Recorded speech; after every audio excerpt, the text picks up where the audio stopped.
Public Yemeni #1.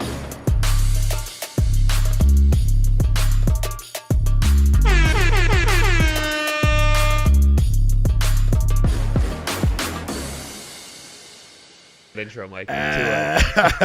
What's up, you silly bitches? This is Mike Eshaq, back in the hot seat. Sorry I didn't do a podcast last week. I was just really busy booking shows, trying to come to your town. If you guys are listening to this or if you're watching, hit like, give me 5-star review on iTunes.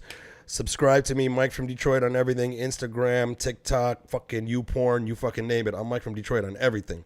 What else I was going to say? Got shows coming up. You can find them at MikeFromDetroit.com. But my guest today is the one and only Justin Herman. Keep it up for Justin Herman. You're right. You are too white for that. Yeah. All right, guys. Let's do it again. Guys, let's put your hands together for the amazing Justin Herman. I'm not fucking Tinkerbell. This is a middle ground, Mike. We can do something. You don't have like a foghorn or something? I love that. That's hilarious. I have to play this for you because I play this for everyone who's on here. Yeah. When I found I had to cut out something that is kind of offensive for today. Oh, yeah? And I had no idea that they were doing this back then. You remember the Monster Truck Show? Sure, yeah. Okay, it's always on Sunday. Yeah. But this is what it was really like.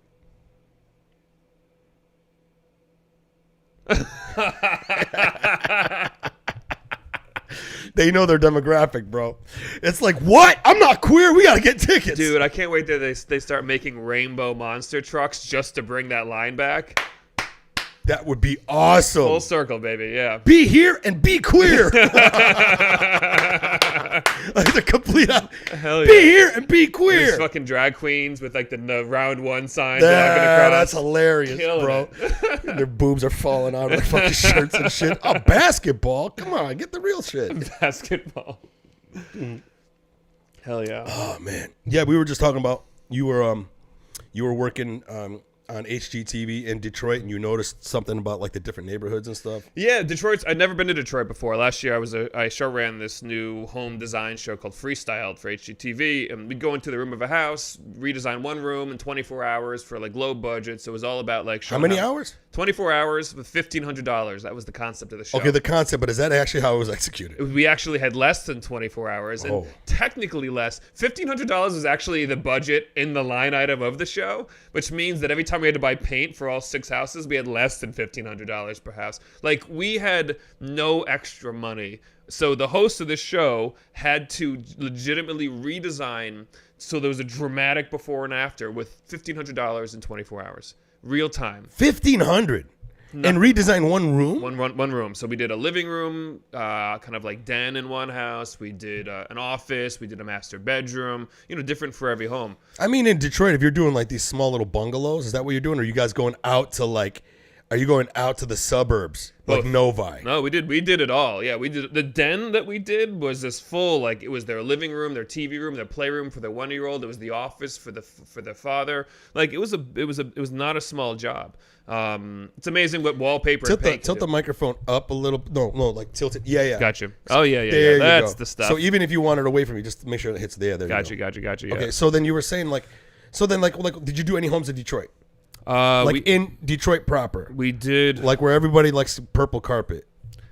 The purple carpet. We did. That's a black thing, and you got to understand. I'm trying to remember. There was a house that was all purple. I can't remember what neighborhood that was, but they were dope. We did their bedroom. Was it a black family? Oh yeah. Amen. Yeah, That's it. Yeah, Yeah. we were going. We didn't go to Detroit and do 6 white families. That would have been awesome. That would have been. I would have been so happy if you did that, because then I would just rip on it. Show. I would just do clips. The white family we did was very white, but they were lovely. But it was great. It was a fun show, but it was cool because every house was in a different neighborhood. And so I got a sense of Detroit and a sense of how affordable real estate was in Detroit compared to... I'm a New York Jew, baby. Like, I know New York, and I know a little bit about LA now. Yeah. Detroit is a different planet. It is a different planet, man. And it's probably one of the best places to invest. I mean, even right now, if you can find somebody to do it. Because, like, right now, like, the Chinese and a lot of other people came... gobbled up pretty much everything. Wow. So like now it's locked in, man. You know. You see, downtown Detroit is done. Construction. but it's done. Yeah, It's almost yeah. untouchable. Yeah. Like I should have bought the place. I should have bought spots there. Yeah. Back when no one wanted to be there. Yeah. But I was too stupid and like wanted to be a comedian, you know. Right. So, but like, that place is untouchable. This, you know, in 2016 is when I went in heavy. Like when I went like pushed in really hard. And at that time, man, you can get homes for $20,000, $25,000. I'm talking about like you get a home for $25,000. My best purchase was I got a home for $25,000, 4-bedroom, Holy in shit. Detroit, bordering a really nice suburb, Wow. next to the freeway, next to the big shopping center. So it's got like a really, really whatever. 25,000 came with a black lesbian lady who fixes everything in the house. No way. You had a super built into a house you bought? She fixes everything in the house herself. Dude. She even works on her cars in the garage. Wow. And I bought the house for $25,000 and she's already paying $700 a month. Wow. It's like, where can you put $20,000, $25,000 and then instantly start generating income like that? Yeah. And then know that you're going to get it back in 3 years? That's an unbelievable return. Yeah. That's crazy. I know, dude. Wow. It's ridiculous. Do you know any other black What's also lesbians? ridiculous is how Jewish you were because you did the calculation. Without a calculator, I was blown the fuck away. I don't even know if you're right or wrong. I'm believing you. I just believe you. I'm like, yeah, well, I believe that. It's the only thing I talk about with confidence in my life. No shit. Is it the only time where you have no anxiety? When you start talking about numbers, you get like very confident and shit. You get a boner. It's fucking facts, baby. That's all I need. Uber confidence. So tell everybody about yourself, man.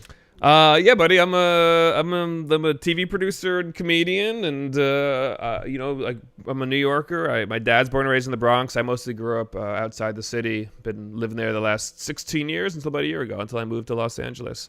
Everyone's like, "Oh, you moved to Los Angeles for comedy," but I didn't. I didn't at all. I moved to Los Angeles because I lived during the purge in New York City under COVID, and I was like, "It's time to try anything else." Right?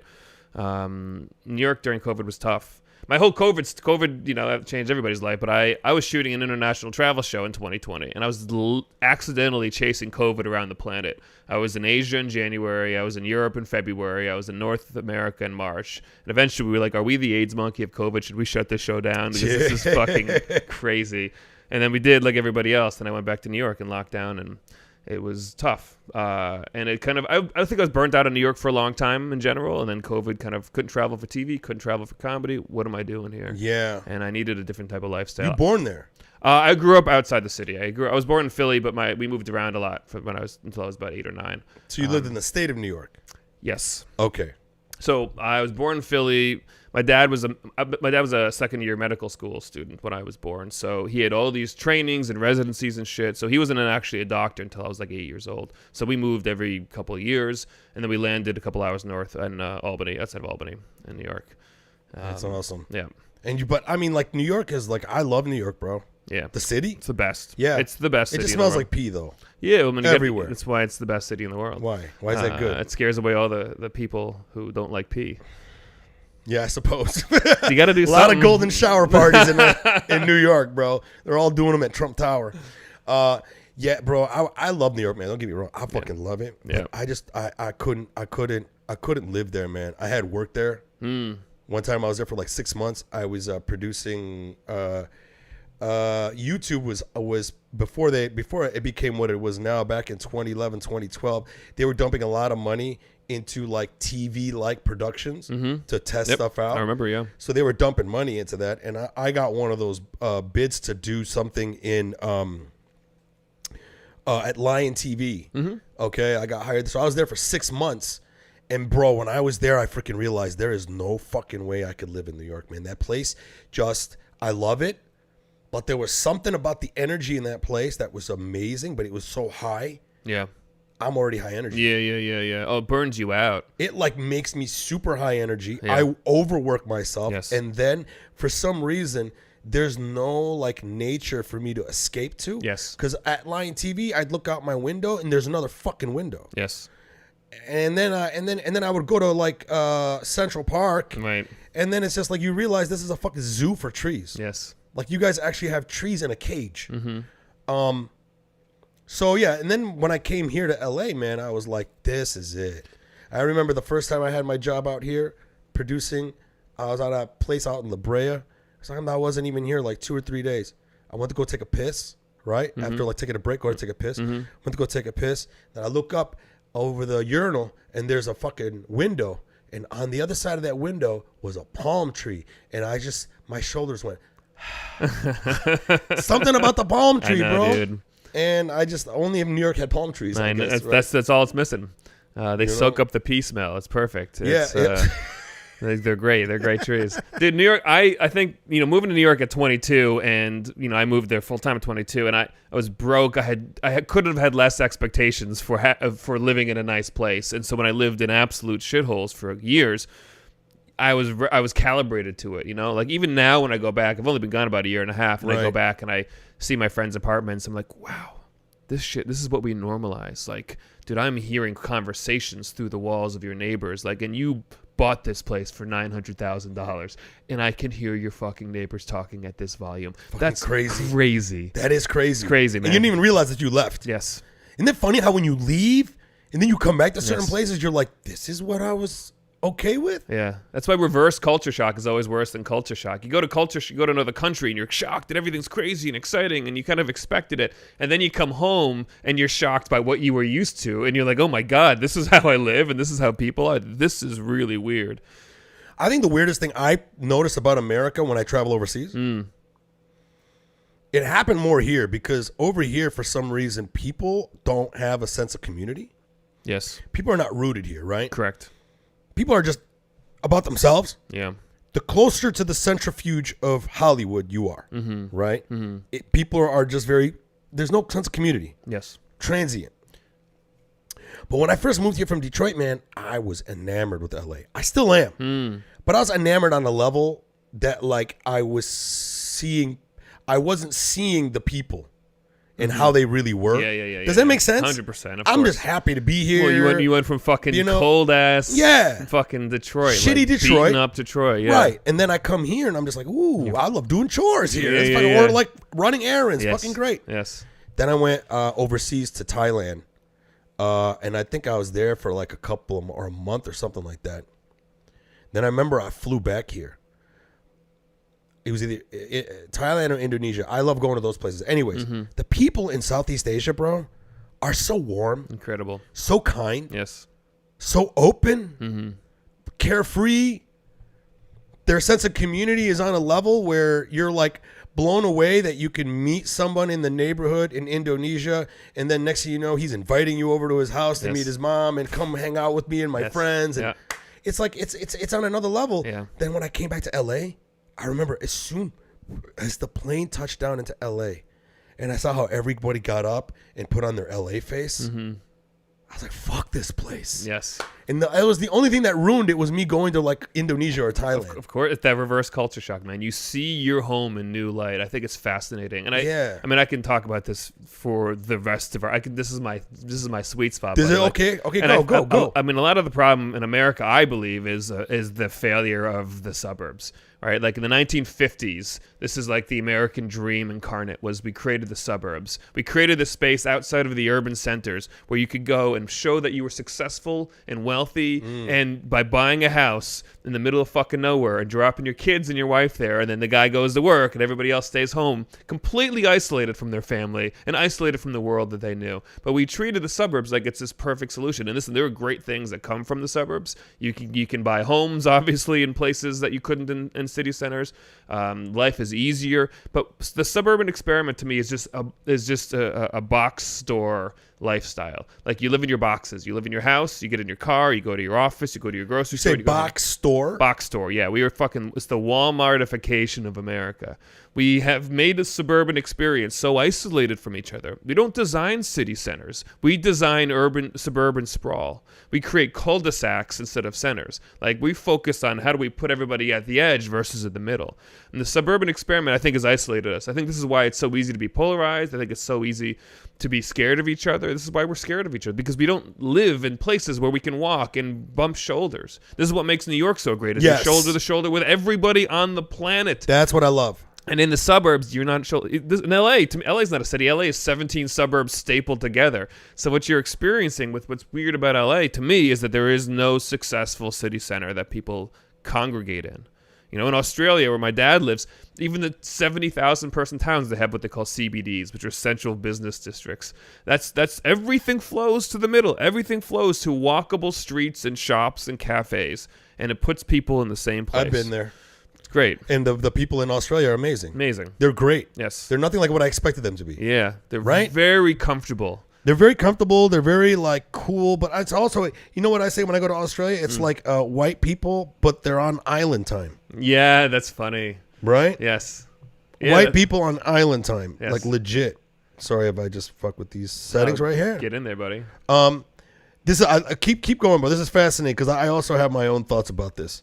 Yeah, I mean, I think that we, and I speak from the experience of friends and family, like the suburban experiment in general in America, this part of the suburban experiment was just racism, right? It was just white people wanting to move away from minorities in cities. Right. Like that's built into this that we don't really talk about when we talk Right. about the American dream. But it still isolated everybody that moved out, was separated from their family, from their community. Like we prioritize owning a home over having a community. And that's what the suburbs are to me. It is prioritizing your own space and your own fence to block off the world so you're safe and not scared of them. But it Yeah. just creates more fear because you're isolated. It is. But do you, okay, why did that happen? Do you think that was by design or, you know, because like when I see that makes me go, it sounds to me like it's very convenient for those that are going to be in power in this new country Right. if everyone is siloed Right. and not able to get together and be like, yo, what's the government doing? That's the mindset that I kind of have, right? But then at the same time, it's like, was it just an accidental, was it designed that way by a need? Mm-hmm. You know, because like in Detroit, the suburbs were created in Detroit after white flight, Yes. after the riots. Right. And the white people were like, fuck, this is scary. Yes. So we got to go move to the suburbs. And I don't know if you've ever been to the suburbs in Detroit. Like if you go to like the suburbs that neighbor Detroit, right? The ones that are very close to Detroit. Yep. The streets are on an easy grid. Yes, pattern. yes, Very, yes, yes. very, very easy. No matter where you go, you kind of know where you are. Yeah, yeah, yeah. And then when you go to the suburbs, it's like you're in a fucking maze. Yeah. And they make it so hard for you to figure out how to get in and out of this area. Yeah. And it's almost like by design done that way to make the people in that area feel safe, that it's going to be harder for people to rob them Dude, that's and funny. find their way out. Yeah. Yeah, listen, I think... That's why, you know. Yeah. So I don't know. I'm like wondering, like, do you think this is something that was created from the top as a way to corral us, or do you think it's just by mistake? Or I think. Listen, I think the ramifications of it today could have been created long after I'm not necessarily believe the suburbs were an idea that was entirely based on how do we manipulate and control. I think they were an economic boom. We figured out in the 40s because of World War II how to industrialize the shit out of anything. We were mass producing planes and tanks and whatever we Right. did for the war. And I think we had this machine that could mass produce shit. So like, what do people need? How do we expand our economy? And how do we get people back to work? I think it came from potentially a good place. I think there's always negativity mixed with the positive social growth. But I think the ramifications have proven to be a negative based on the development. There's always more factors than one that create a negative environment. But I don't think they were made to be evil. I think they were made as an opportunity. And I think what they've proven to us is that we've isolated ourselves from our community by spreading out.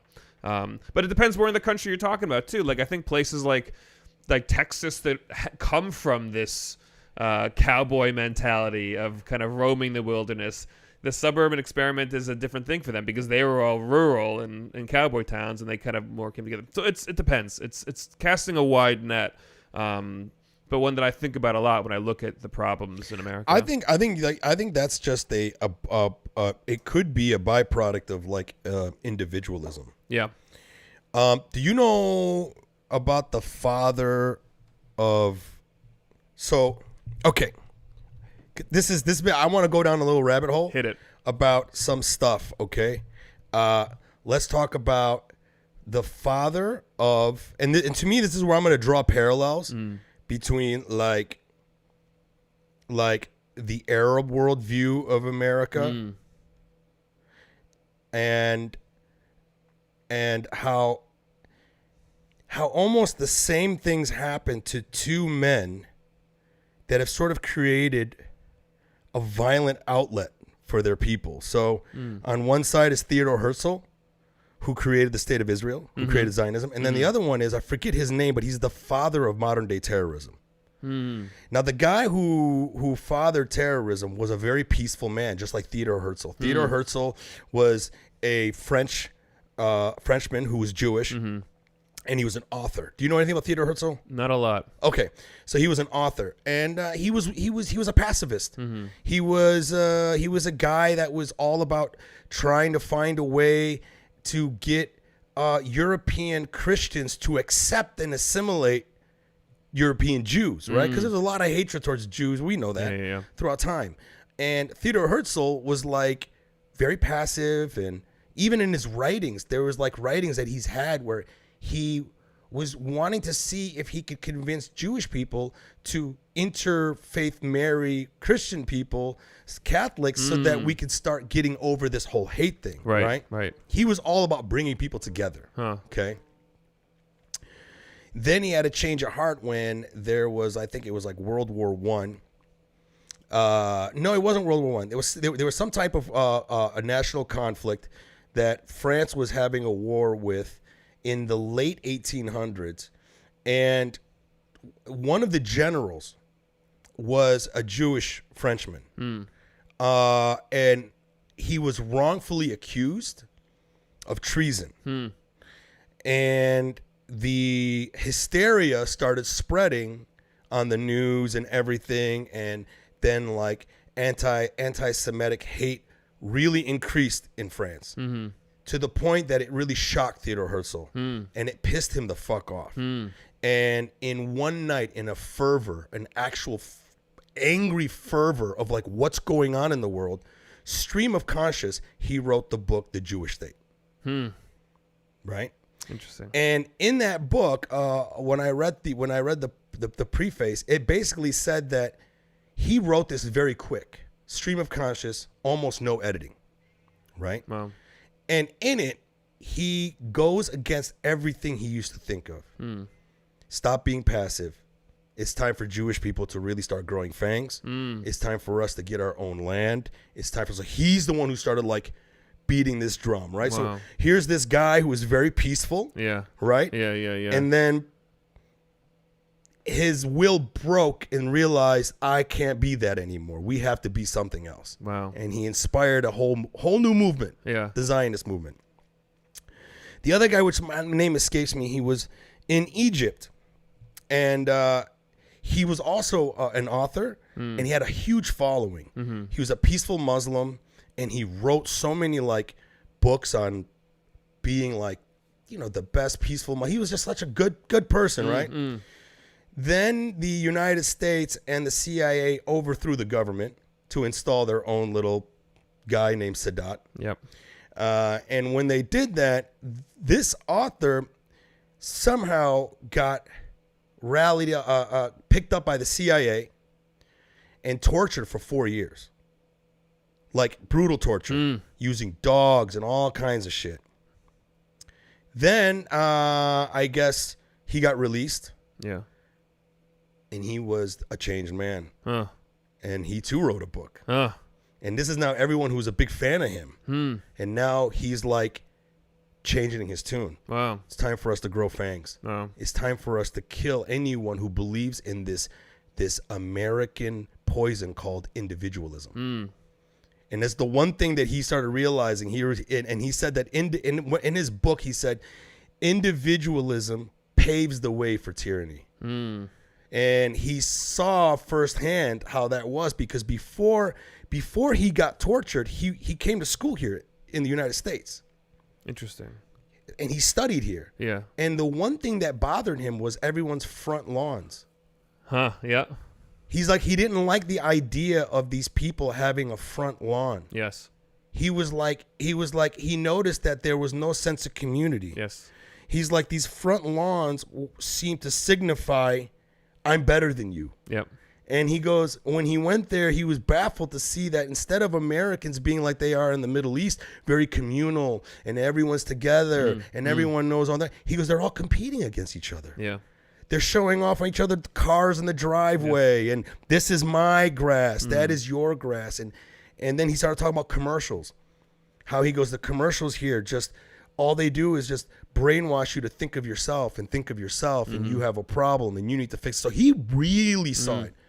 Then he goes back and then he starts writing books about how we need to stop individualism from poisoning, what he said, the Middle East. Yeah. Because as soon as he got back, he started noticing Middle Eastern commercials now playing on TV and people starting to act the same way. Then he gets picked up by the CIA.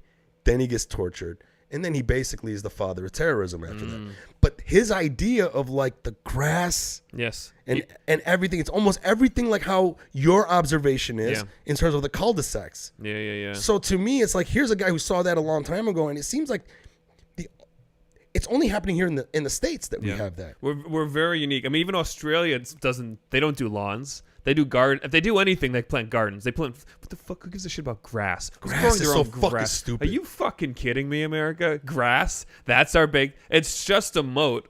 It's just a green moat to keep people off your fucking lawn. And it might as well be water with fucking alligators in it. Or rocks. Yeah. Alligators much better. Who needs ADT? I know. What do you do? Who needs home security, bro, when you got fucking gator rolls? Dude, that'd be dope. I'm just saying. Stop wasting the water that we're going to run out of pretty soon. Get yourself an alligator. Yeah, just dig a hole. Make it a swamp. Yeah, exactly. Easier. That's the end of humanity, bro. Grass is fucking stupid. Have you ever owned a home? No. Which is pretty funny because I've directed a lot of home buying shows. Have you ever, but when you lived in New York, did you have a home with grass? No. Always apartments. Oh, upstate. When I was upstate, as a kid for about 8 years, we had a house with a front yard and a backyard. And we Bro, I remember when I read that book about that guy saying that, the grass is like the thing that divides us. Yeah. I owned a home at that time, man. And dude, it's like fucking amazing how the grass is just the way to control you. Yep. It is. Neighborhood associations have conversations about meeting the standards by watering your fucking lawn. Fuck the home association. That I can get behind. Yeah. I'm talking about in like Dearborn, Michigan, there's like a cop. He's practically a cop. He's not a cop, but he's some guy rolling around with a badge. Yeah. Going, you get a ticket because your grass is too tall. Right. You got to water your fucking grass. Yeah. You got to fucking... It's just like, dude. Crazy. I'm trying to figure out how to take over the world right now. Now I got to worry about my grass? Yeah. Like, I'd rather just throw rocks on there. For sure. I mean, all of America's origin story... Get out of here. ...is... America's origin story is people that didn't want to conform to the British rule of secularism, whatever the British, they're all Puritans that were like, we want to live our own fucking life based on our own rules, and they all came here. I mean, then they just spread. Like, that's America's origin, right? America's like, screw all of this. We want to do what we want to do, the way we want to do it, and it's a lot of individualism mixed with puritanical beliefs. Like, it's such a weird origin for a place, which actually really explains a lot of the shit that we deal with. It explains why half this country is like no gays and the mainstream whatever the things, all the anti-sex education, the all this stuff. This comes from a Puritan beginning. It's crazy how that stuff still like sits there. You know what I mean? Wild. It's like you can't even, like, you would think we would boil that out of our system. Of all the things we're worrying about in the world right now, you have to give a shit about how other people have sex? That's your problem? We have UFOs. UFOs are here. Apparently. UFOs are here. Been announced. Been announced. Declared by the United States government. And people are like, men shouldn't kiss other men. You can't think about something else? Men don't have titties. They can. They can. They can. Just let them have it. Let them have it. I don't see the problem. Bro, the UFO thing trips me out. Have you been keeping up with that at all? Yeah, I pay attention to it. I almost can't... Care? I care. I definitely care. I'm fascinated by it. But I don't believe what anybody... Everybody's like, well, the government won't tell us what it is. So everybody jumps from, we shot something down and they won't immediately tell us what happened, so it's got to be an alien. And I have a hard time buying into the alien hysteria. The UFO hysteria. Well, first of all, UFO can mean anything. It's an unidentified flying object. Yeah. But we're talking aliens, right? I mean, not necessarily, but I'm jumping to that. Sure. I'm fucking going aliens, bro. Yeah. It's or not. We're not. It could be China that's created like an amazing type of technology that nobody's ever created yet. There are so many national defense implications to every one of these little things that there's 1,000 reasons why they wouldn't tell us what's happening before they would hide aliens from us. You know what I mean? Like anything that they could have been spying on, maybe the conspiracy theorists are right, and there is an basement underneath a pizza shop where there are lizard people fucking eating and fucking children, and the aliens caught it, and that's why we shot down the balloon. Maybe that's but who knows what the fuck was going? Like there could be a million reasons. Maybe this is technology they don't want us to. We don't want the Chinese to know that we know about. Sure. Maybe that they captured something that we don't want the world to know about, but China now knows or would have known if we didn't shoot down the balloon. Like there's 1,000 factors before we get to aliens. And What's the fun one? What's the fun? You want more fun than lizard people fucking kids in a basement under a pizza shop being correct? That one I can't believe. Yeah. Sure. That one's hard to believe. Yeah. Agreed. I like the theories that make me go, ooh, right. Interesting. Right. Maybe. Right. You know? What's an example? What's a conspiracy theory that actually makes you go, huh? Because the mainstream conspiracy theories. Yeah. What's the mainstreams? I mean, what are they? They're flat earthers. Oh, fuck those people. I mean, they're all so fucking dumb. I'm not listening to that. But see, the thing is, I'm not the type of person to write off everything because a bunch of people are like, of course, you know. Yeah. I'm even the type of person like I'll listen to Ben Shapiro only because I'm like kind of, I guess, because like I would consider myself liberal. I'm just monitoring enemy transmissions. Yeah, sure. So to me, it's like I'm listening to him for the nuggets of gold. Yes. You know, because there's gonna be some things he's gonna say. I'm like, okay, right. But then every so often there's, ooh, thank you for that, right? So to me, it's like I don't want to write everyone off, but there are a lot of dumb motherfuckers. The flat earthers are retarded. Yeah. But I don't know, man. Some of the other like things that they're pointing to. Like, what if these aliens or these are like those that created us? I haven't gone down that rabbit hole. But like to me, sure. Sure. I bet you if I went down the rabbit hole with you, I'd be like, oh, this is a fun thought experiment. But when you start with that, all I see is that headline, I'm like, all right, I'm gonna read a book about Magellan. Well, to me, here's the thing, because you know about no heat signatures. No. Okay, so the thing that's baffling everyone is that these crafts are now, they've been measuring them as they like appear, and like jets will try to follow them. Oh, right. And they're moving so fast and so quick and making ridiculous like 90-degree turns in like intense ways. Sure. And there's no propulsion. Right. There's typically no heat signature. Now, what's crazy is that, you know,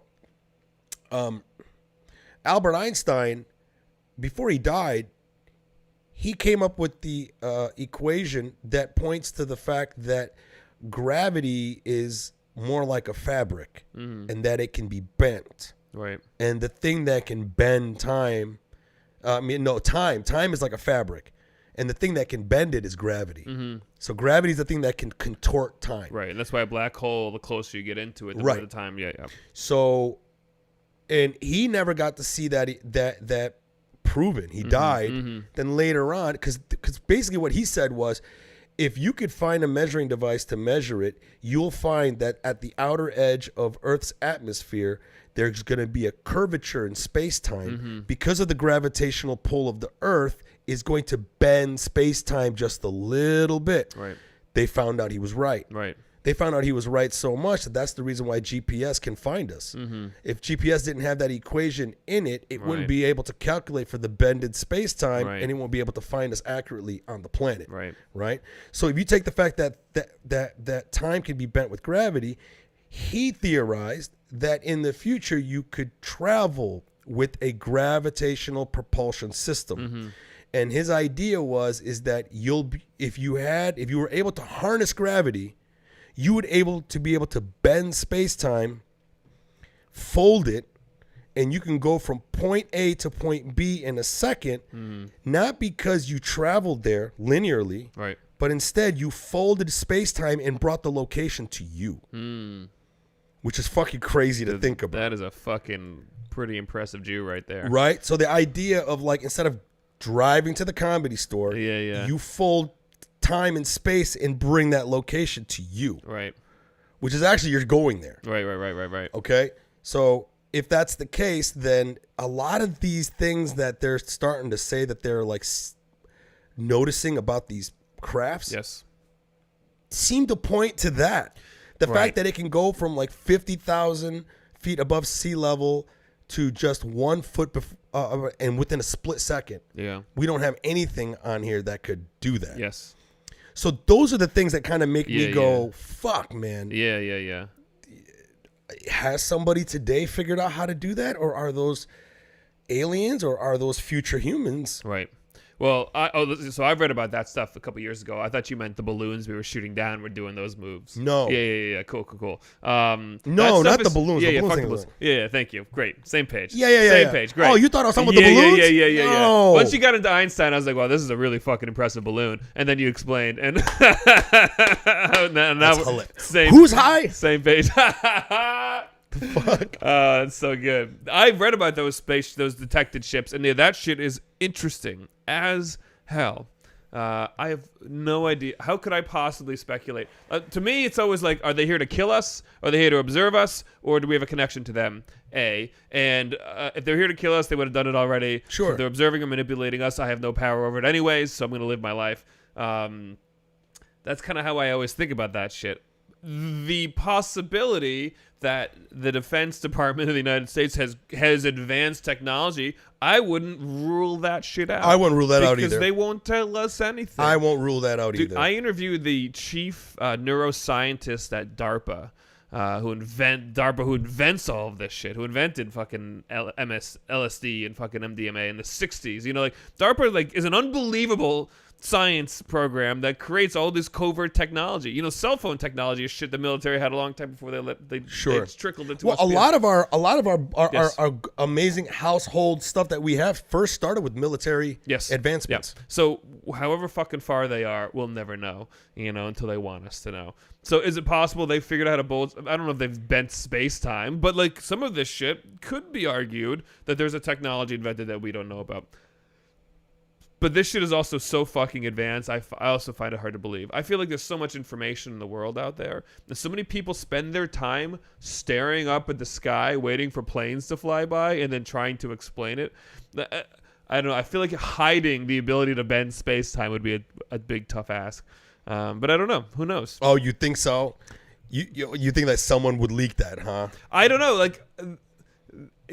how many people are looking for fucking aliens all day? Like, maybe they're not the people that are going to be able to explain what they see. Sure. But I think that the world communicates in a way that is incredibly new for humanity in the last 30 years. Like, we have an ability to talk to every single person on this planet at any time. And that is something we grossly underestimate the significance of, because 30 years ago we couldn't do that, and 30 years is a fraction of a percentage of the existence of humanity. Bro, like I think about this all the time in terms of like liberals and conservatives, right? Okay. Because like a liberal thinker, I'm not talking about political party, but like a liberal thinker is someone by definition that doesn't believe they have all the answers, so they're open to other people's ideas. yes, That's all it is. That is the textbook definition. that's one of my lead-ins to one of my jokes. Go ahead. Amazing. I love because that. I'm explaining that like we used to listen. Yes, exactly. And conservative thinkers are people that believe the rules have been written and I'm going to follow them. We got fucking 10 commandments. That's the rule. I ain't changing it now. I'm going to go listen to a guy. Not all conservatives, obviously. No. are like But that's the conservative mentality. Now I'm getting specific and trying to make fun of Republicans. But I'm not. The conservative thinking is like, we got the rules. Why are we fucking changing it? I want to be happy and live in this box. And that's why a lot of conservatives... And why do we want to change too much? Let's just Exactly. keep what we got and like fortify it. So people don't want to change because they're happy with what they got, and people who believe there are bigger answers. And in the last 30 years, when we've gotten this technology to communicate with everybody on the planet, people that want to think and explore have more access to that than ever. So liberal-minded people are becoming more and more liberal and progressive because they're accumulating knowledge at a faster rate and communicating with people on levels and building on each other faster than it's ever happened. So I feel like liberals are becoming more and more and more liberal, while conservatives are pretty much kind of staying in the same place, which is part of the divide that's created between us, because you can talk to anybody about anything, and it all accelerates at a rate that has never before been seen in modern humanity. Very interesting. You're saying that conservatives are more wow. So your idea, it's liberals that are like bending more. Well, I think. Well, okay, so there's. I think you're right. I mean, yes. it seems that way. Liberals are expanding more in their direction, and conservatives are more consistently doing what they do, right? In their trajectory. Exactly. Right. And that's what I think. And that is not a diagnosis of political parties. I think it's actually the opposite. In politics, the Republican Party, I think, is constantly going more to the right, and the Democratic Party is kind of trying to meet them in the middle, That's exactly it. So it's the opposite of what's actually happening in society. In the political Yes. spectrum, you're right. The Democrats and the Republicans are moving further right. Yes. And the Democrats are just, I've always said Democrats are just Republicans in disguise. They're Republican light. This is why the people like to call Democrats pussies, because they're not standing up for what they believe. And part of that's because their whole concept of being liberal-minded is, well, maybe I don't believe in anything. Yeah, it's true. I don't know all the answers. And that makes it very hard to be a strong, tough, stand-your-ground Democrat, because part of your concept of being a liberal thinker is, well, let's learn some shit, and then we'll adjust. And which is the most rational way to live your life, but that in itself is considered progressive in American politics. So back to the whole, Yes. liberals are now going very hard into the left, and but then how is this pertaining to the overall, how we're looking at the a possible aliens thing, or how we're gathering information? I forgot the point that you were trying to make with that. Well, it was kind of. We have a lot of. I was kind of coming from a position of that we have a lot of fucking information out there. Yeah. We've all learned to remove the political example and put it into a digesting what information about space, tech, science exists in the world, for example. There are people that understand every fucking jet propulsion engine that goes on every spaceship, despite the fact that they're doing it from their basement or their parents' house. You can learn about all this shit and study and watch what everybody's doing. We have people, this is, again, not a science example, but I shot a reality show in a small town in rural Illinois last summer, and there were multiple face groups in this 7,000-person town following and commenting on every single thing the Hollywood film crew did all day long. They knew everything we filmed. So many different what groups? Facebook groups. Yeah. So there were multiple Facebook groups monitoring. Hey, the film crew is at this cafe today, the Bloom Cafe, and they're over here, and they're filming at the dog shelter, and they're doing. Everybody knew what we were doing because people can, based on technology they have access to, monitor what's happening in the world. There are people that do the same thing for SpaceX, that do the same thing for NASA. So part of what I'm speculating on is that I believe there's a lot of people that are just doing their own, doing their own research, right? Oh, especially nowadays. I know what you mean. Exactly. And so the idea that our military tech has gotten to bending the space-time continuum like it's fucking Star Trek is hard for me to believe, when we would have seen people who have seen perhaps the trajectory of these tests that build to this thing. Again, I'm swinging wildly here, but I feel like to go from nothing to we are space and time travelers, but nothing in between that we would know about as a public that's confirmed it's hard for me to believe. Yeah. So that's the thing, man. That's what he's blowing my mind right now. Yeah. So it's got to be aliens. I came all the way around to your point of view. I mean, it's either got to be right? Yeah. Because you thought I was talking about the balloons. Yes. Fuck those Fuck balloons, bro. Yeah, that was stupid. Yeah. To me, the way I was doing conspiracy theory thinking about the balloons. Yes. I was like, oh, I see what they're doing with the balloons. China is the one that actually has this technology. Yes. They're using it to monitor us. Yes. And then they're using the balloons to make us think that these guys ain't shit. Right. China balloon. Yeah. Meanwhile, the things that we're shooting out of the sky is probably them. So it could be a psyop. Yes. Sure. From all angles. I'm sure. Who the fuck knows? Yeah. Right? But at the same time, man, I don't know, bro. I really, really do think that because, Bob Lazar? No. Bob Lazar was the guy who called out that he worked for Area 51 back in the day. Okay. And people laughed him off, whatever. Sure. And his story hasn't changed ever since, right? And then they just did a documentary on him, and then he was also on Rogan. And he was talking about how, they brought him in to try to see if he can reverse engineer, from what he said, a gravity propulsion system that they picked up from an alien wreckage. So this guy has been saying that he's been at this place. Right. And he's been working there. And the things that he saw, he couldn't deal with it. He got out, right? And then he started, blowing the whistle. Right. Then the CIA started really fucking with him. The government really started fucking with him. Nobody believed him until just recently this documentary comes up. And look how perfect the timing is. The documentary comes out. He gets on Rogan. the thing blows up, right? Okay? Soon as that happens, not too long after that, the Pentagon comes out and says all those videos that the Blink 182 guy has released of the it's true. Right. It did come from us, and we just declassified it. Yes. Now, when they declassified it, Rogan got the pilot that was in one of those videos on his podcast to describe everything. So, like, now there's this like this progression of like, maybe it is something from another goddamn planet, or it's probably us from the future. And here's the other thing. It could be from the depths of the sea, because the other footage that came out was they were following it, and then it was able to go underwater. Oh, wow. And we don't have anything that can go fly and be submersive Completely at the same physics, time.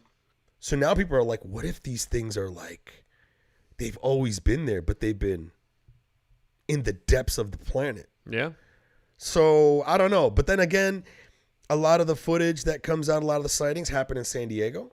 Yeah. Big military base there. Yeah. So now that fucking rules in the military again. Why is it always happening there? But then recently, they've been shooting shit down in Canada. Yep. They've been shooting shit. China has reported they've been having to shoot things down that have no heat signature. And so... Dude, I think the advancement of technology in the last generation or two is so unbelievable. And I think the way we use that information to develop our conspiracy theories is so fucking funny. And it makes total sense. Like, everything you're saying, I see the logical thread. It's interesting. I want to know more. It's one of the it's one of the more concrete threads that we've been having. So if that's so fucking concrete, then why are there still people that go all the way to lizards in basements fucking children for the Democratic Party? Because we live in a simulation. And those are NPCs. Hilarious. Those are NPCs running on a script to keep the thinking people back in line. I love it.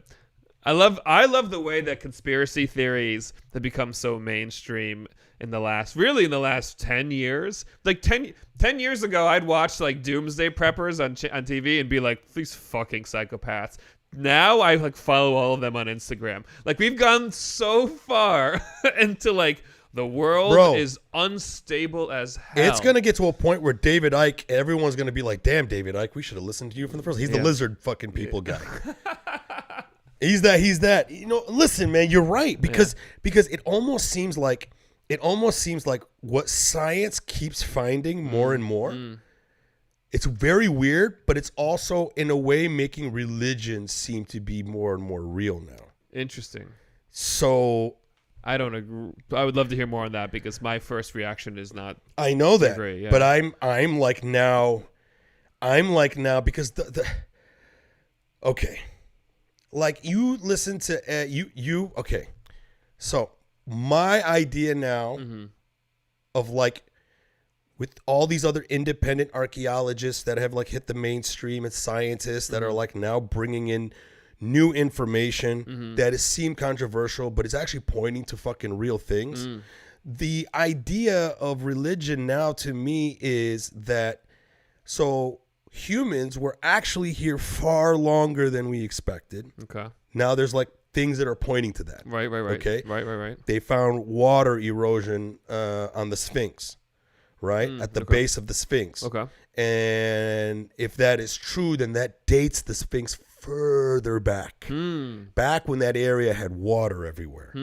So then it would probably have to date before the place was flooded. So if those structures were built by humans, then we've been around way longer than we thought we were. Interesting. So the idea is that we were super fucking advanced, super technological species. That huge cataclysm that wiped out the majority of the fucking planet, only left maybe 10,000 people. Right. And now imagine 10,000 people rebuilding society, and then later on, when they find a way to settle down, they'd be like, so what were we like before? Right. Well, we were created by aliens. We call them God. We were this. Also, now imagine me and you and a bunch of fucking bozos trying to explain how to create an LCD screen. Yeah. Do you know what I mean? Yeah. Well, that's this is after like maybe generations of us finally settling down to start fucking piecemealing what the past was. Yes. So I think that's what religion is. Yes. So I think religion is a piecemeal of what we thought we knew. It's like a really poorly written historical podcast. Yes, like this. Yeah. Like this. So meta. Okay, so when you look at religion like that, okay, now you start realizing they string theory is finding computer codes written in the fabric of the universe. You know, there's that guy, Dr. Gates, who found computer codes written in the fabric of the universe, and not is it only any computer code, it keeps spitting out the exact algorithm code that runs all of our web browsers and all of our computers. It was written specifically by a computer scientist back in like the 40s, and he was pretty much the grandfather of computers. So now the idea is we might be in a simulation, right? And if you look at religions all say that. They said that God created this as a test. Even in the Quran, it always reminds you that this is just a temporary test to test you, okay? And then you got Christians that go, well, they only believe the planet is 6,000 years old. But science says, no, the fucking universe is probably more like 14 billion years old. Right. I think the simulation is 6,000 years old, simulated to be 18 billion years old. So now I'm like, really, because like a lot of things in science are starting to like point to things that a lot of religions have been really setting in stone, like things that are kind of true, like fasting, right? Like back then people fasted. Where did they get that? Where did they learn that from? How did they know that? Like now science is breaking that down and realizing that it extends life now. Sure. Well, listen, yeah, but you can look at India 2,000 years ago and like the traditions of what we would consider rudimentary societies through a better you could also argue that technology and human development has made us so less in tune with our bodies and what our bodies need and respond to, because we're so distracted by everything else, that 2,000 years ago we knew all this shit because we could sense it, like a fucking animal knows how to hunt, knows how to hide, and knows how to That's a very good point. I believe that too. I think it's completely true. So I think a lot of what we've used to know is something that we've lost track of, and then now we're finding ways to circle back and justify, which is what I love about what you were saying about humankind having been almost destroyed and then coming back. Because I can't remember where I was reading about this or talking about this, but there are theories that if we do go through some sort of cataclysmic apocalyptic situation, that the humans that survive will not be the academics that have the knowledge of humanity, but they'll be the people live in their doomsday bunkers, and then the humanity will have to redevelop and from those wackos. Yes, and learn all over again. And which is what a lot of humanity is. It is the wackos that survive, that are tough enough to survive the elements and the wars, that are separated enough from some society coming together and killing off each other. And then the humanity and society rebuilds from that. That's like the cycle. It's kind of a cycle of society in general. How easy would it be for that small group of humans to, instead of creating a society based around science, right, but more religion? Yes. So much easier. I mean, you almost saw the religion of masks during the lockdown. Right. How that just became kind of a religion for some people. Yes. Like it literally, if you think about it, like Yes. the brainwashing happened so deep with some people that now this was creed. Well, both sides of that are super fascinating, right? Because, you know, the liberal, if you want to apply a political side, the liberal side being like trust science, wear a fucking mask, was the rule, that was the God said. And in the conservative side was like, fuck masks, they don't do anything. This is all just control propaganda. Both sides, in some cases, took these on to be logical extremes to the extent, and I was super fascinated by this, especially because my family was in Australia, which had a completely different experience of the pandemic. I want to talk about your dad, though. Yeah. But so my dad lives in Tasmania, which is an island off of the island of Australia. So for the pandemic, closed borders, couldn't fly in or out. They had by May 2020, no one was wearing masks in public. Like, we're walking around and everybody's dying, and they were fine. For like 2 years, until they opened up, no COVID in Tasmania. No organic case. Only if someone snuck in on a fucking plane. Nobody had COVID for years because they were so isolated. So they had one experience. And then Melbourne had some of the strictest lockdowns in the world. And so conservatives attacked that overreach of government. And then liberals were like, fuck you. Because what do you know? Look, nobody over here is dying, man. Like, people didn't die of this pandemic because they locked their shit down, which is true. But 2 years later, you go to Melbourne and every single person there is traumatized by how fucking insane the lockdowns were. Yeah. Big time. Nobody talks about it like, thank God more people didn't die. They all talk about how, holy shit, I couldn't walk more than a mile from my home without being ticketed dramatically. Like, it was cruel and unusual how much they locked us down. It was one case meant the whole city locked down for 6 weeks. It was a lot. And so hearing that now, super interesting, and I think important because it shows how much these ideas become part of a polarized political agenda versus really talking about the ideas. Yeah, we're so polarized that you got to talk in the middle. Yes. In order for you to these two polar opposites they have to compromise in the middle. Yes. You have to be like, you know what? That is a decent idea. Yes. It doesn't fit my ideology, but how do we make that idea work in the constructs of my ideology? So there's so many, I've always said this recently. I'm like, there are so many good liberal ideas that need to be executed conservatively. Yes. And there's so many conservative ideas that need to be executed liberally. Correct. Right? Agreed. You know, like even Totally like for example, as a liberal when it comes to guns, right? Mm-hmm.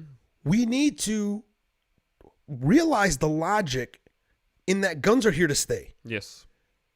And you taking away this gun and that gun, it doesn't really help anything because all you're doing is just, there's still other guns. What the fuck are you doing? So like, it's just like making these laws to try to restrict people's ways to get guns.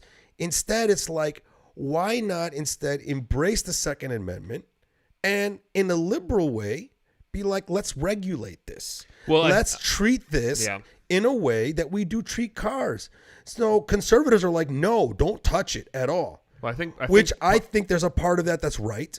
And then I think there's also a part that's wrong on the conservative side into thinking that it's going to be crazy to regulate it or to make it harder. Not make it harder, but like, look, if you're going to get a gun, as a Marine, I say, you should be able to get the gun right away, right? Because typically, statistically, when people think they need a gun, they typically do need a gun. And then not too long after that, they find out that they needed that gun, right? So I think it's important for people to have a very quick background check to be able to take that gun home that day. But within 30 days, you have to take a 1-week course to keep the gun. And then every year, you have to recertify. Interesting. So fascinating. I like that. I like some of that. I don't like all of that. I don't know where that statistic comes from.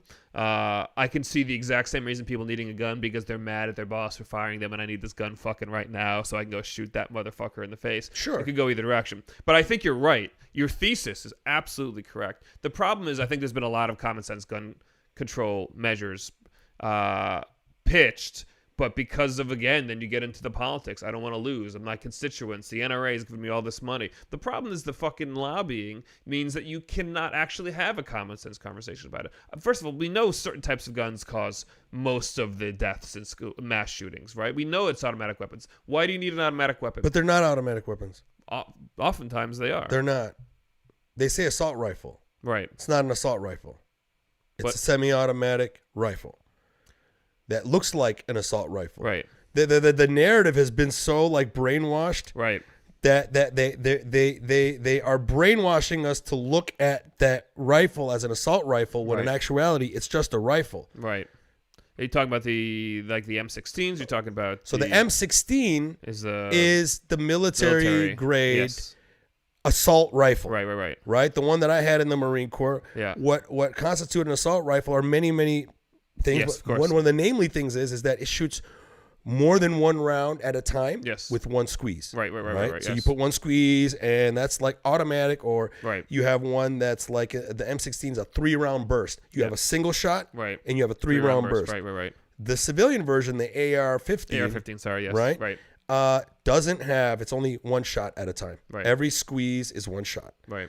The assault rifle, like the M16, has a muzzle suppressor. Do you know what that is? Yeah. A flash suppressor? Yeah. It suppresses the flash. The flash, so you can't be seen, right? So you can't be seen. Right. The civilian version doesn't have a flash suppressor. Right.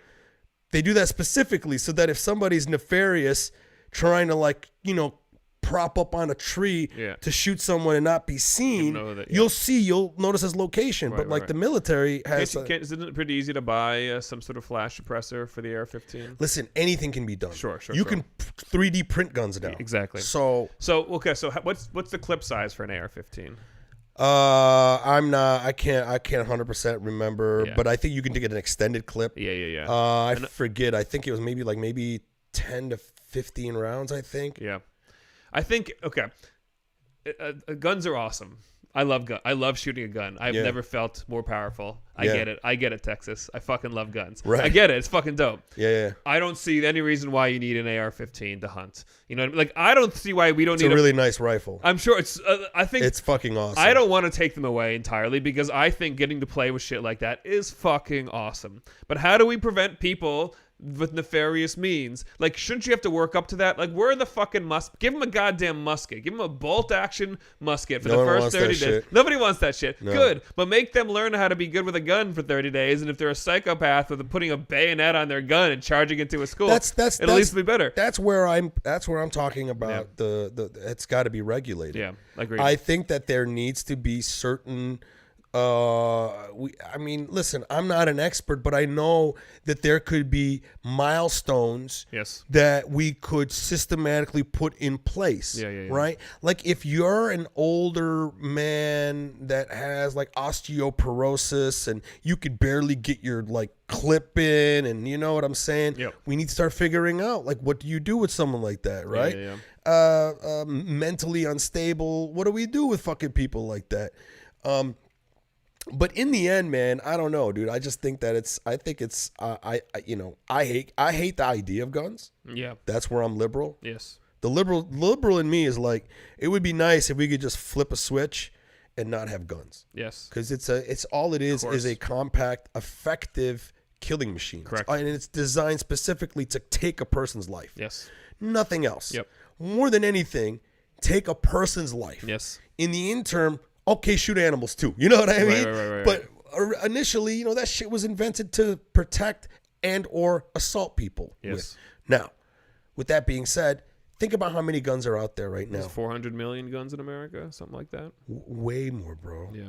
Bro, that's probably just registered. Yes, 100%. That's what I'm talking about. Yeah. Oh, yeah, I'm sure the number is. Let's go swim down the Detroit River, see what we fucking find down there, motherfucker. We'll find muskets down there, too. You know? Hold on a second. Hold on. Wait. How many registered guns are in the United States today? 466 million. That's pretty close. Registered. Yeah, that's crazy. Registered. Crazy. Fuck out of here. Crazy. There is probably twice as much unregistered. Yeah. Okay? Now, let's just put it this way. Already from that number, guns outnumber people. Yes. Yeah, big time. Guns outnumber people. Big time. All right. How many violent gun situations have you been in your entire life here in the United States? None. Yeah, but that's... Hold on a second. Okay. Hold on a second. Yeah. I grew up in Detroit. Don't ask the scared Jew. That's the difference. I grew up in Detroit. Yeah. Same thing. Yeah. Right? I had a gun pulled on me by a cop. Right. Okay? But it was justified. I was fucking like driving like a maniac. Got it. Okay? Hilarious. All right? Yeah. But at the same time, it's like, if you think about that, right? Yep. That shows you that there are many people with guns that are fucking doing it right. Listen. Does that make sense? I think what it tells you is there are many people hoarding guns because they're hobbyists or cult leaders. Maybe. So, and again, like, we've gotten the vast majority of them are just normal everyday people. Yeah, vast majority. But that's absolutely true. Vast majority. Right. But vast majority. But and we've played the this is why guns are awesome side, and now my flip side is you're all fucking psychopath. If my hobby was devil sticks, and I fucking love devil sticks. What are devil sticks? Devil sticks are those two sticks with a middle stick. It's got fuzz on the end, and you just hit them back and forth. Okay. And it's like a circus trick, but for nerds. Yeah. For virgins. If that was my hobby, but devil sticks killed 44,000 people a year, I'd be like, maybe I should put the goddamn sticks down because I would be able to calibrate my hobby. Is it only 44,000 deaths a year? It's something like that in America. Get it? How many gun deaths per year in America?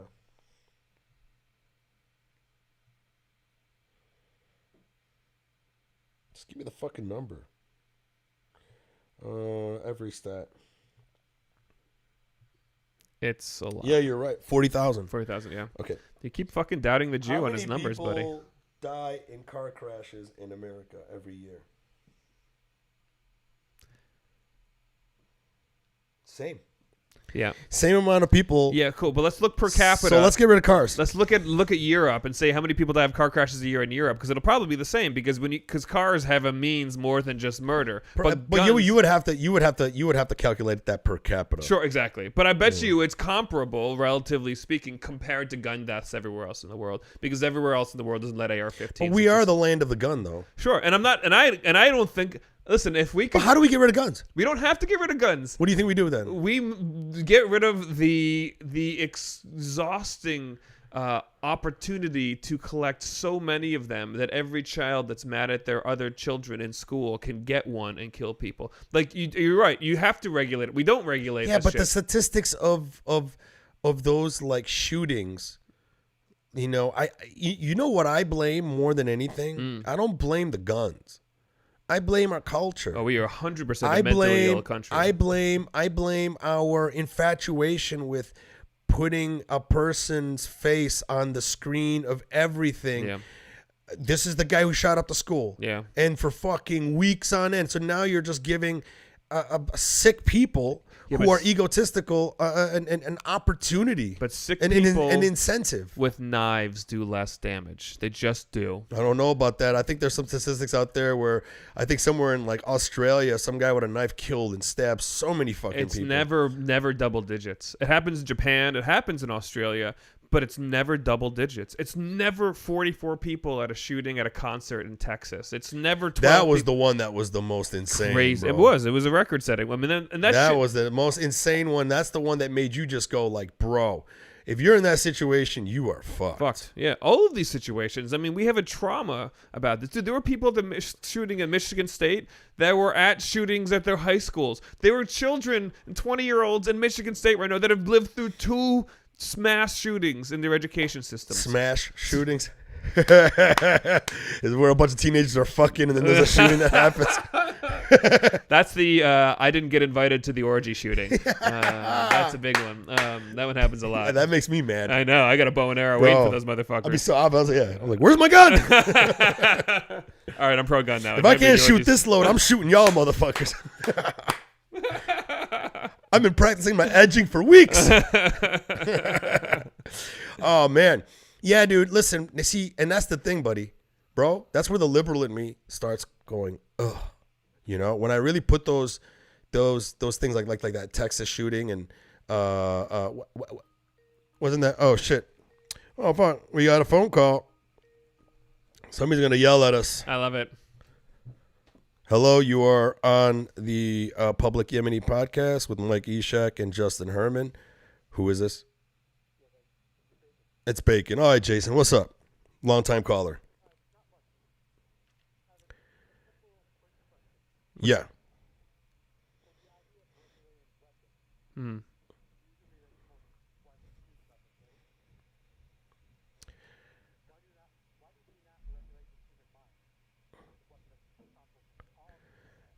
Looks like nobody can hear the phone call for some reason, buddy. This is really messed up. I'm so sorry for anybody. I can paraphrase pretty easily. So what did he say? The question is, if a gun is a weapon and a tool, why don't we also regulate? Why don't we talk about regulating the human mind, right?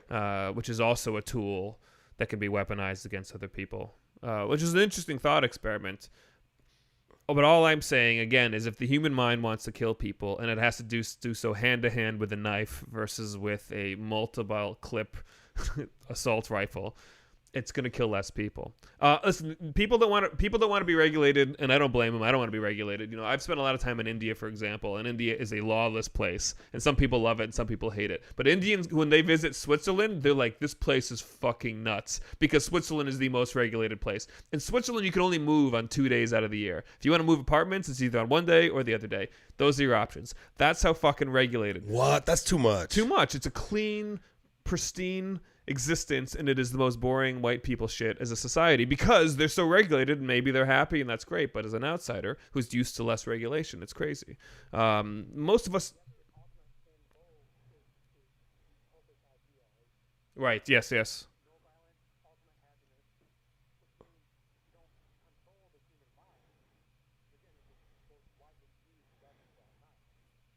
Right. So the follow up was if the goal is utopia, and if the human mind is this atrocity committing weapon, how do you get to utopia without regulating it? And I don't think we ever get to utopia. No, there's no such thing. Yeah, I love imagining it and discussing it, and maybe when the singularity happens, right? Maybe when everything's leveled for everyone. But Jason, I'm going to let you go. Thank you for your call. I wish we would have had this conversation much longer, but for some reason, of course, technical difficulties on every fucking show. Thank you, Jason. So yeah, to me, it's like, bro, the liberal in me is in a perfect world, let's fucking regulate the fuck out of guns. But then when I really look at, like, the cat's already out the bag. But now, if I don't think that, just because a cat gets out of a bag doesn't mean you throw the bag in the garbage. No more cat bags. Cats are free forever. Yeah, they have to be free. You can't put cats in bags, bro. Yeah. I have a cat right here. You think you offended my cat? Dude, I have a bag right there, buddy, and that thing is going the fuck in there. Let's go, cat. Okay, so anyways, you said I see where you're getting at. You know, like, I just because I think accepting the fact that this is how things are, when every metric comparing us to every other industrialized society on Earth tells us that we're killing tens and tens and tens of thousands of more people than they are with this very specific tool. So it just says that, like, we need to be better. It doesn't have to. I'm not saying we have to abolish guns. I actually don't think we abolish guns. I get the culture of guns. I get the history. I get the connection to them. I get the hunting. I get all the stuff. I also get the importance of having a populace that's armed. I think that was super important in 1792. Still important. I don't disagree Still entirely, important. but it ain't the same as the way they talk about it. You Still want to use important. the Second Amendment? You got to rewrite the goddamn amendment. I don't think people realize, like, people who are not in the military, I don't think people realize, the layman, how most wars, man, I swear to God, they are sustained and won by guerrilla warfare. Guerrilla warfare is a lot harder than you think it is. It's very easy to think that, like, you know, we can drop mortars on an area, right? Right. You're still not killing everyone. People can go underground. They can fucking whatever. Human beings are just, like, we're smart. We're survivors. You know what I mean? Yeah. No matter how many drones you drop on Yemen, you still got to get there on your feet, man. Yeah. Because these people, no matter what, they're just going to come right back out. I'm like, fuck you. So I get it. The power of the government is becoming exponentially stronger. Right? And then the idea of, like, what are you going to do with your AR-15? Mm-hmm. But I don't think you realize how hard it is to take over a country when there are so many people out there with AR-15s. Sure. You know, the idea of just, like, leveling it, but it doesn't work that way. Yeah. You know, the wars are won on the micro level. Right. You know, Sure. less than the macro level. I guess I just don't worry about the land invasion of America. I am. Yeah. Right now, I am. Right now, I really am. I don't think there's enough. Other than China, who's got enough people? I mean, look at the numbers of people that are dying in Ukraine, which is a relatively small landmass compared to the United States of America. The number of Russians that are dying in this trench warfare, trying to storm one city, Bakhmut, one place. Hundreds and hundreds are dying a day. I mean, the amount of places you'd have to occupy, and it would be forever a guerrilla warfare. I mean, look at Afghanistan. It's been 1,000 years of people trying to conquer Afghanistan, and they can't. We're going to get invaded. Who? China? We are. By who? There's going to be, dude, what we have coming on the horizon is really, really scary.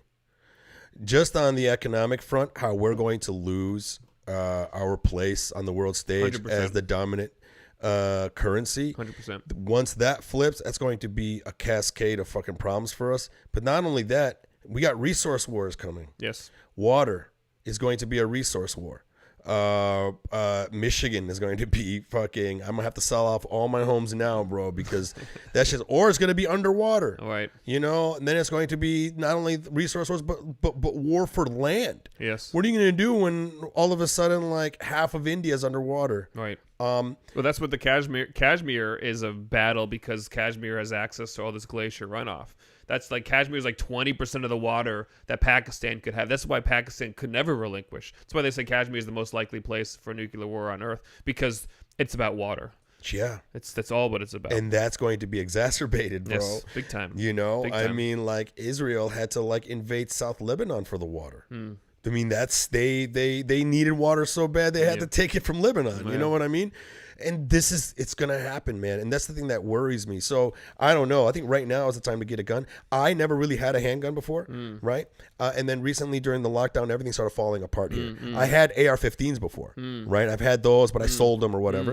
And then I was like, you know, if I feel like I need a gun, I'll get a gun when I'm out here. Lockdown happens, right? All of a sudden, this nice area becomes Detroit. Right. People's catalytic converters are getting sawn off. Right. Once that started happening, I'm like, oh, dude, now I see where this is going. Next thing you know, I'm in my nice little garage, getting out of my car and watching somebody tape up his window because somebody broke in. Right. And then more and more people are getting broken in. Then one day I wake up, the guy below me got held at gunpoint at 10 o'clock in the morning and got robbed. Really? 10 o'clock in the morning, bro. Okay? Now I'm starting to feel like I'm back in downtown Detroit again. Right. And I can't help but go, I need a gun now. Sure. So I go to get a gun. Yes. State of California banned me from getting a gun. Why? I can't get a gun here. Why? No, they won't give me. They don't give you the reason. They don't give me a reason. Interesting. Every time I run my background check, it comes back going, you need a bigger background check. You need to do a live scan.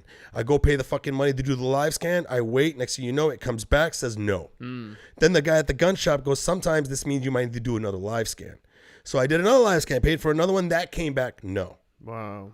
Something is blocking me from getting it. And they're saying they're finding nothing. But the letter they give me, I can show it to you. We found nothing in your fingerprints that connect you to any crimes in our database.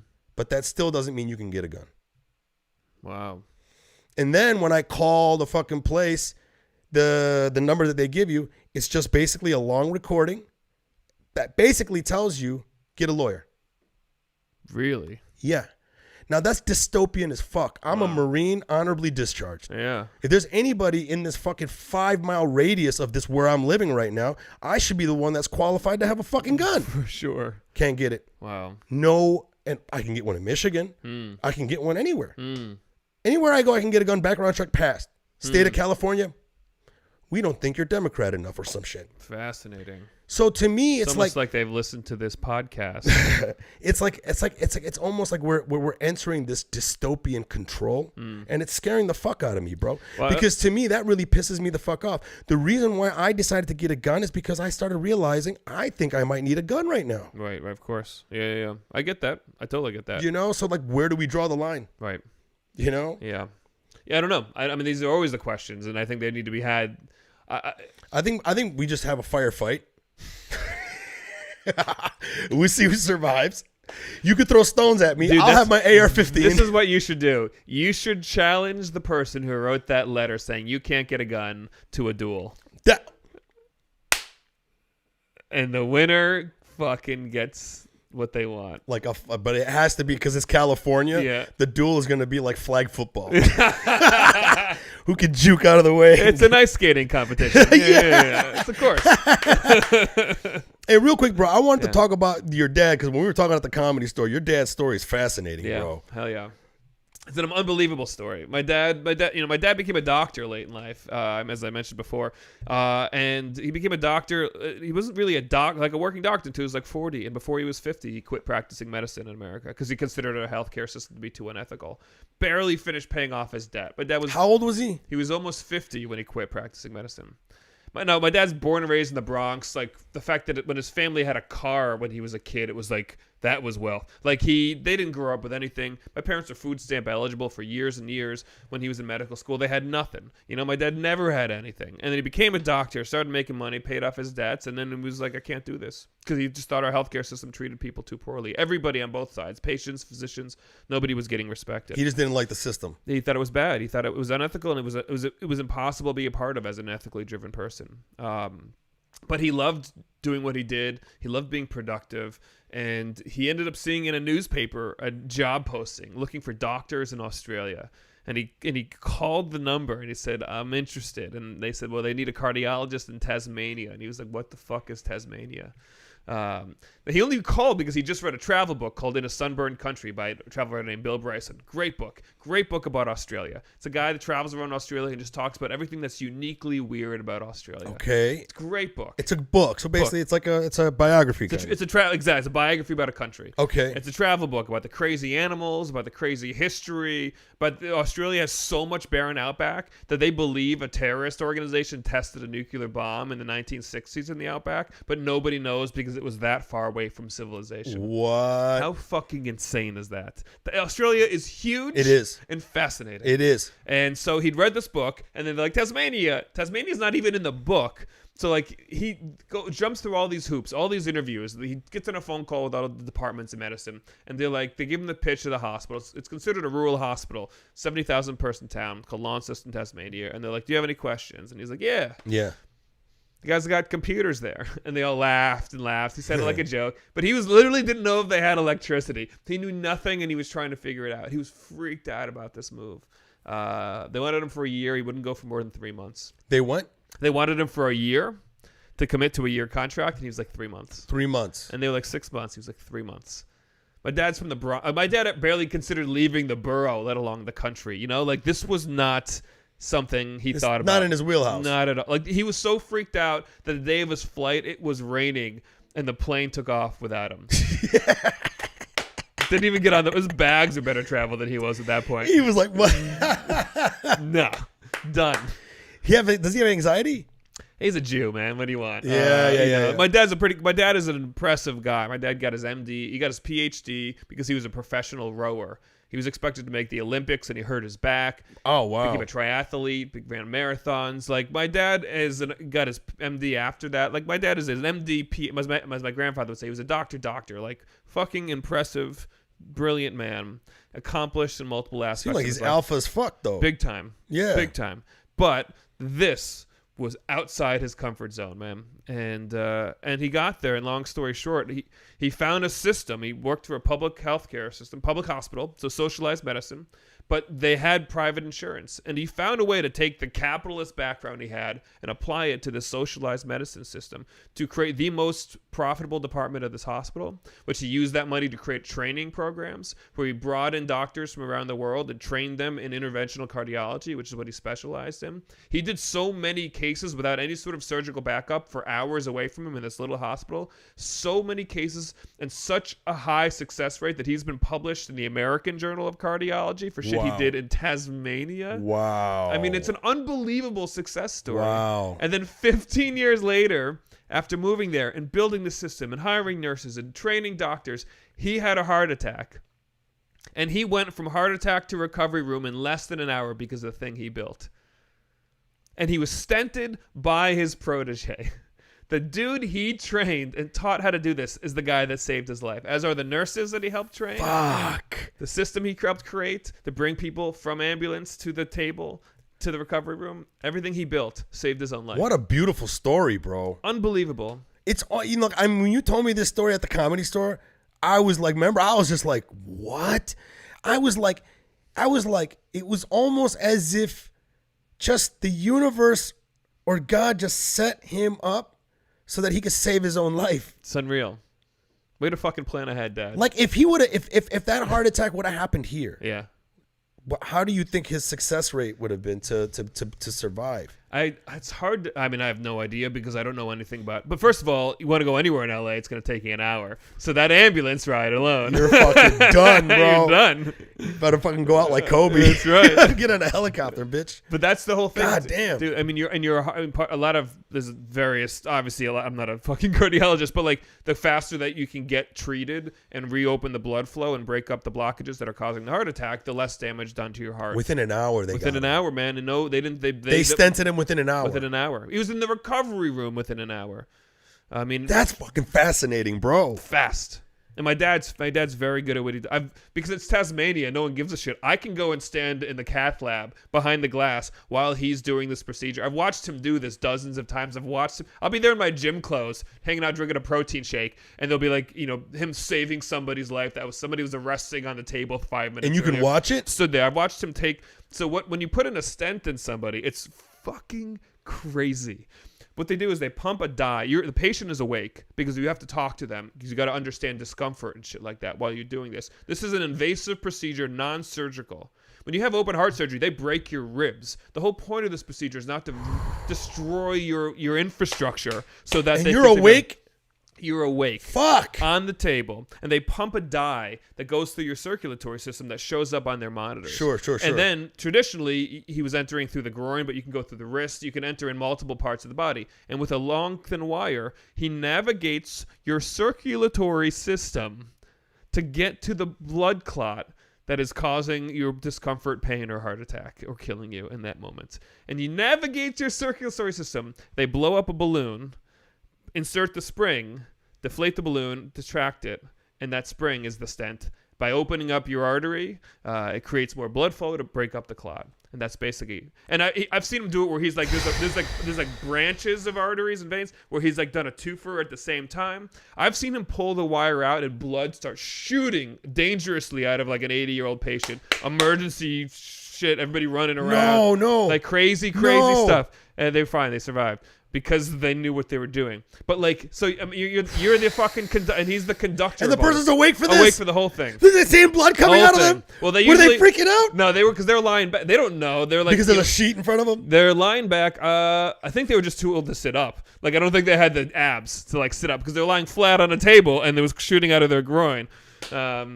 But I was just standing there like drinking a protein drink in my gym shorts. Oh, bro. And then all of a sudden everyone's running around me. I'm like, sorry. Can I help? Anything? Nope. Great. I'll stay here. Great.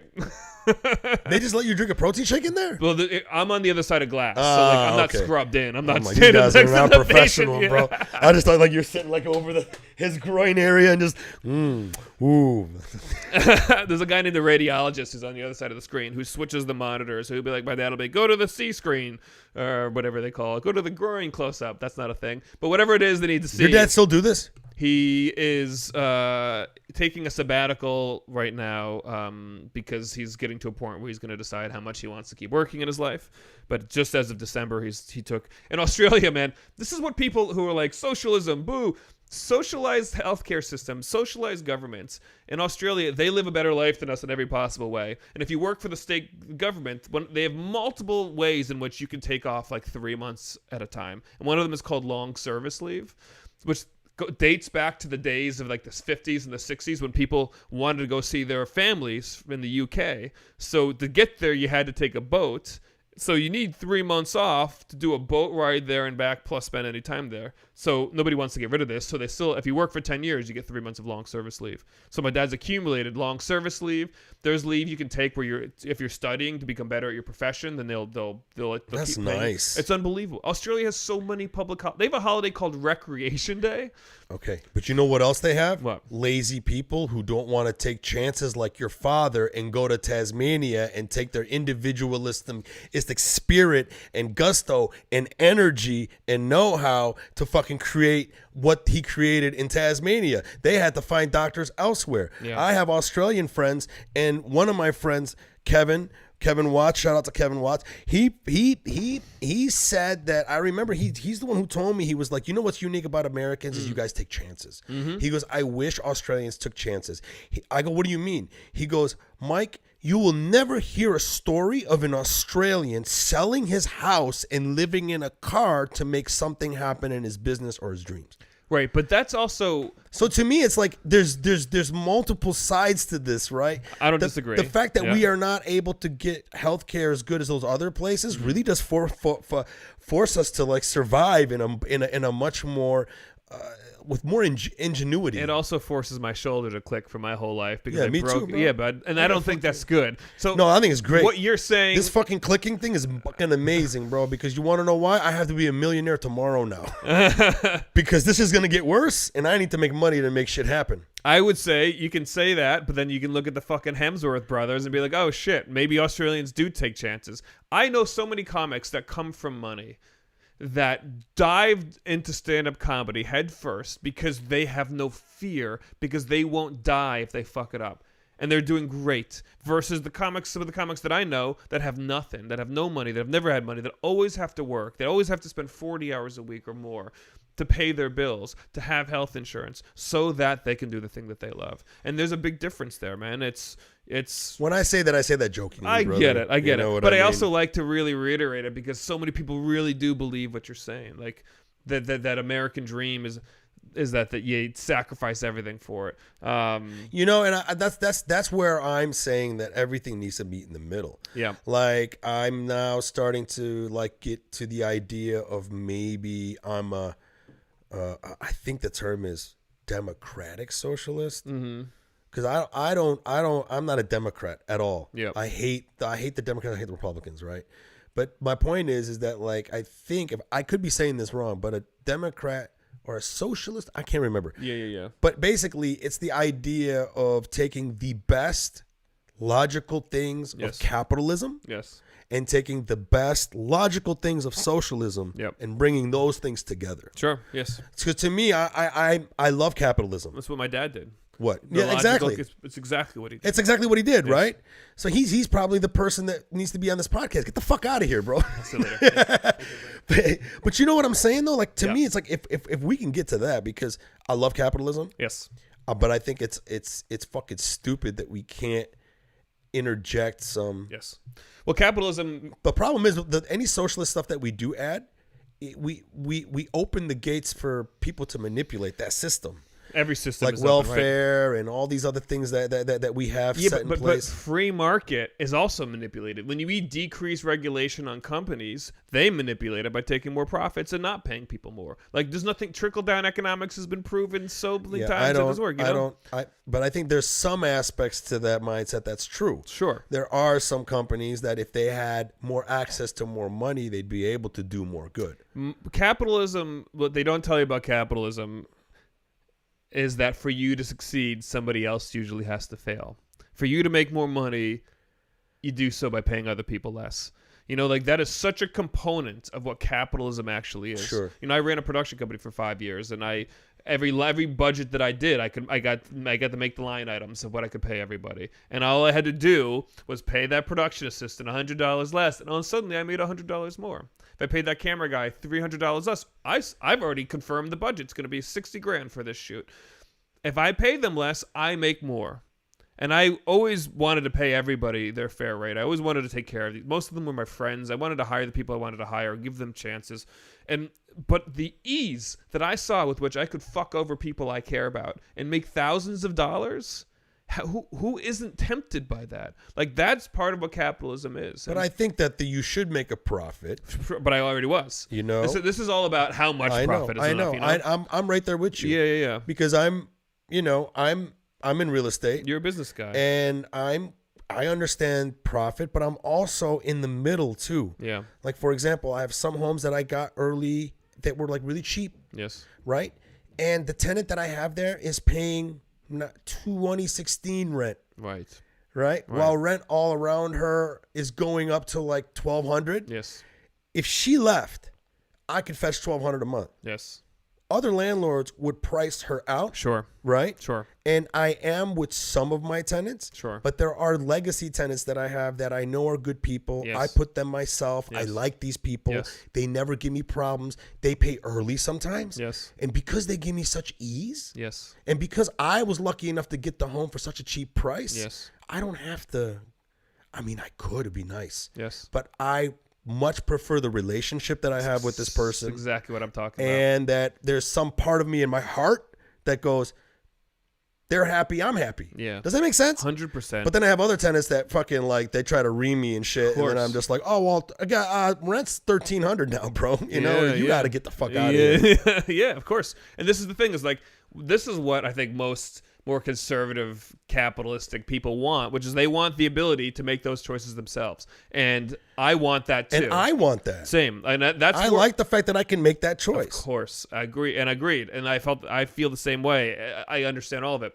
But when you start talking about public companies whose sole mission is to provide value for their shareholders, and they have to keep increasing profits. The only way to do it is to fuck us. The Discovery Channel CEO is like one of the highest paid CEOs in the country, and all they've done, my rate for Discovery Channel shows has not changed in 10 years. Yeah, it's gone down on some shows. You know, like that's crazy. It is crazy. That's crazy. It is crazy. Like on levels like that. But then it's just like, what do we regulate that now?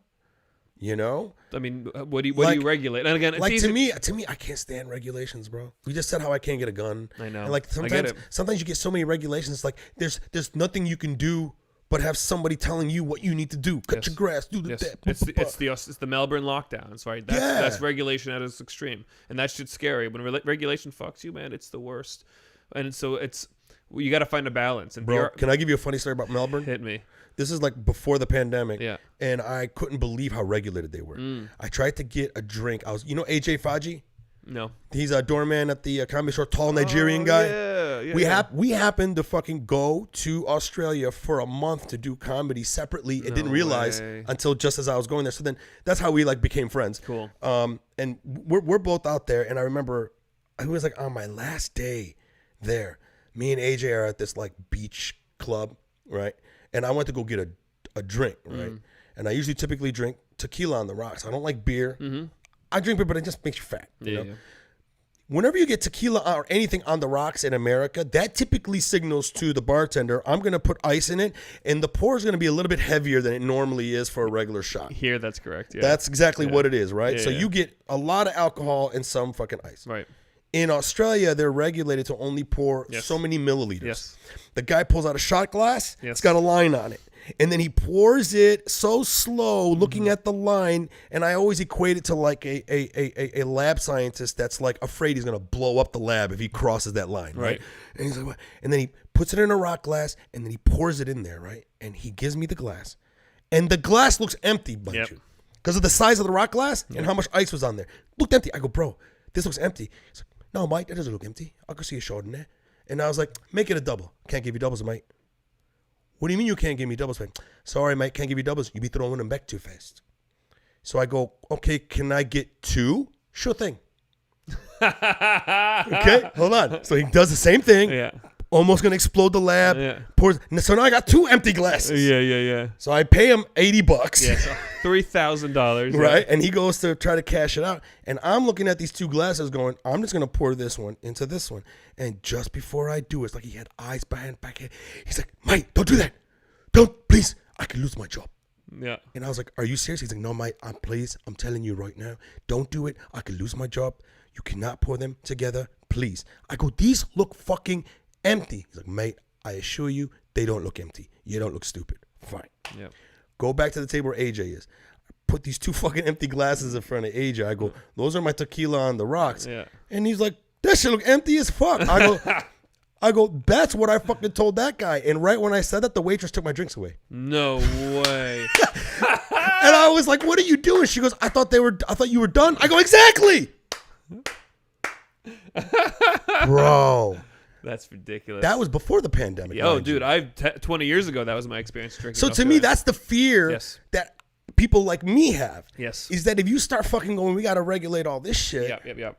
What the fuck? Listen, I think that is a completely valid fear. But I think that if I had to drink my tequila one shot at a time, and it means 30,000 people get shot less a year, it's probably worth it. Like, at what point do you decide regulation is truly more than an inconvenience for a better life, for the equity of society. You know, like what I don't know what the answer is, but like I'm just picking this as an example. But like I think drinking booze at bars in Australia is insane. It's why they all drink beer. It has to be why they all drink fucking beer. That's why they all drink beer. Because they're so regulated. Every shop port. Yeah. That's why when Australians come here, they're always hammered. Hammered. That's my philosophy now. I'm like, you guys order tequila on the rocks, and you're getting way more than you're used to. Yes, big time. And but it's like anything. It's like you say kids can't drink at bars, so they drink before they go to the bar. Yeah, that's what I did. We all, of course, what we all do. We all find our ways around regulations, which is why they ain't that big of a deal if it makes life genuinely better. Now, does this make life better for anybody? I don't know. Is it probably instituted because Australians were drinking too much long before this regulation? Probably. Yeah. So, like, what's this? You know, you can come up with a negative story about everything. I don't know, dude. I just think that shit's been getting out of control. We're making regulations for regulations to regulate the regulations, and it's just like, but where are we gonna be in fucking 50 years, bro? Yeah, I know. I almost feel like that. Remember that movie with Sylvester Stallone? Was it called? It was that goofy movie, Demolition Man. Yeah, of course. Love that movie. Wasn't that movie with Sandra Bullock in it? Was that the one? Yeah, with Wesley Snipes as the bad guy. And I think so. Yeah. And then I remember, like, in that movie, like, he was from the past. Yes. And now he's back in this future. Yes. And then, like, he can't even just say whatever he wants to say because he keeps dinged. getting these tickets. Well, that exists in China right now. Like, that was happening in China during their lockdowns. Like, if you went outside on your balcony of your apartment without a mask on and a drone saw you, they would not just ticket you, they would take the money out of your account instantly. You want to talk about digital currencies? They have a digital yuan in China, and it is scary, bro. That's what I'm saying. It is scary. Listen, I know we're both playing devil's advocate with each other because that's how you have a good. I would almost rather have Wild Wild West than fucking go to that. I know it's a lot, man. It is scary, and I agree with you. Like, I think that there are regulations that we have to be very careful about, and I think there are things that need to be regulated that we don't. That we Did ignore. you see the video? I saw a video of what the cops have. They have these glasses that they can wear that augment over their eyes. So then when they are looking at like traffic of people, every person's tagged. Jesus Christ. And it has their name, their ethnicity, and all that fucking shit. Dude. Everyone's tagged. I directed a documentary series for Netflix called The Future Of.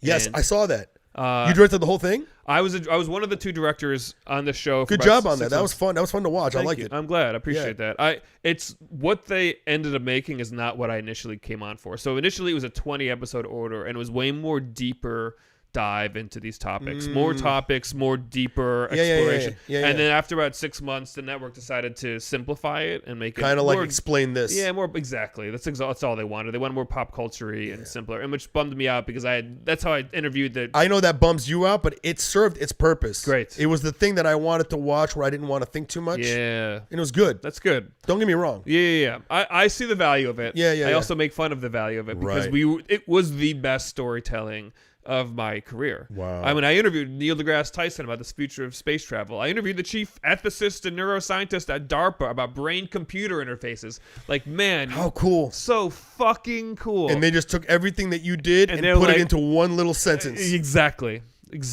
Because it was very like bite-sized, palatable. Big time. Dude, I directed 3 episodes. One was about the future of marriage. One was about the future of dating. One was about the future of sex. And they got rid of 99% of it and made the future of dating apps, which was basically like, maybe they'll change. It was like, drove me crazy because it was such interesting storytelling. And they made it so Don't you think simple. you could repurpose that information that you have? I can and make something else. And I think about that a lot. You should. And I may. Because it was, I interviewed futurists. And I interviewed. Bro, I would deep dive into that shit. This is your fucking jam. That's my jam. Yeah. I love listening to shit like that. So interesting. And now I totally forget why I brought that up. I forgot why you brought it up too. What were we just talking about?